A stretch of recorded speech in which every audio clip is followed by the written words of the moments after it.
అది అవ్వదా? అన్నిటికీ చూసాను, బట్ పెట్టిన దానికి చూడాల. పెట్టింది రిప్లేస్ చేయాలని అనుకోం కదా, ఎందుకంటే షేప్ చేయం కదా.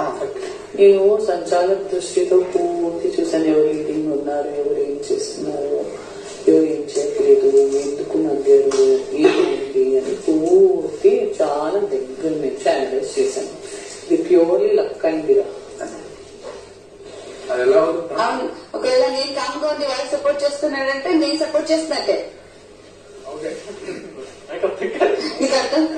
వాళ్ళు ఎక్కువ అనడానికి రీజన్ కూడా వాడు కంగారు అయిపోయాడు అన్న. కంగారు పట్టట్లేదు. రేపేమో కూల్ రేపు ఆడు ఇద్దైపోయాడు. వాడికి ఎప్పుడైతే పట్టలేదో 1 by 1 పడుతున్నాయి, నీకు ఆ కాన్ఫిడెన్స్ పెరుగుతుంది. 1 by 1 పడుతున్నాయి ఆయన. వాడికి 3 స్టక్ అయిపోయేసరికి వాడికి మైండ్ స్టక్ అయిపోయింది. నేను ముందే చెప్పా, స్టక్ అయిపోయి నీలాగా వదిలేసి మిగతా ట్రై చేయట్లా. ఆ పెడుతున్నాడు, మళ్ళీ దానికి ట్రై చేస్తున్నాడు, అట్లా ట్రై చేస్తున్నాడు. నేను అందుకే చెప్పా గురించి అరుస్తున్నాడు, రే కూల్ కూల్ కూల్ అని. నేను మీకు ఎందుకు చెప్పా, రిలాక్స్ గా కూల్ గా అని ఈ విషయానికే. సోనాన్ని అరుస్తూనే ఉన్నాడు, కొట్టాలా